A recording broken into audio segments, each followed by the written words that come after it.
Good afternoon, everyone. I'm Olga VILLAVERDE. Kentucky Senator Rand Paul formally announces his 2016 presidential run and promises to restore America's prosperity. A true economic boom that lifts all Americans. A return to a government restrained by the Constitution.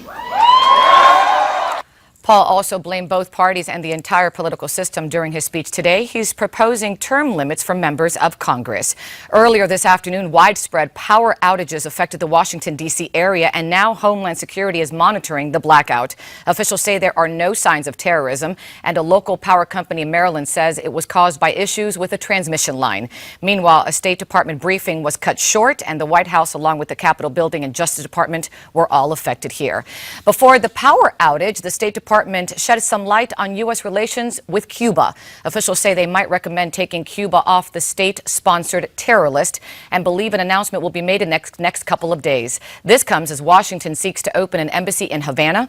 Meanwhile, President Obama is expected to meet face-to-face with Cuban leaders at the Summit of the Americas this weekend.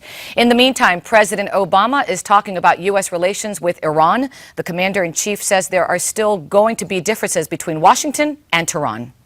And one of the most profound ones is the vile anti-Semitic statements that have often come out of the highest levels of the Iranian regime. But President Obama insists that signing a deal with Iran is, quote, the right thing to do.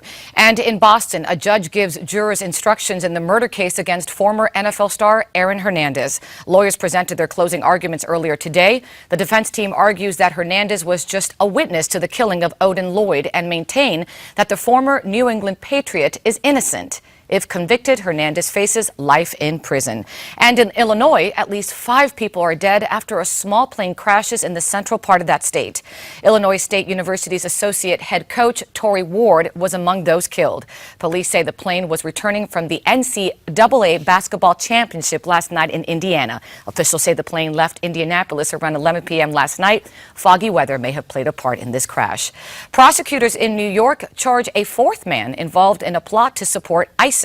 The 26-year-old resident of Brooklyn will appear in a federal courtroom tomorrow. Authorities say the suspect was funding would-be jihadists to join ISIS. 3 other defendants who were arrested last month have already pled not guilty to conspiracy charges. And finally, HBO's standalone service is now available without a cable subscription. The entertainment giant launched its new service today. People can sign up through Apple Cablevision without enrolling in a pay TV subscription. The rollout comes in just time to watch Game of Thrones, which starts this Sunday. And that's your Newsmax Now update. More coming your way in 30 minutes.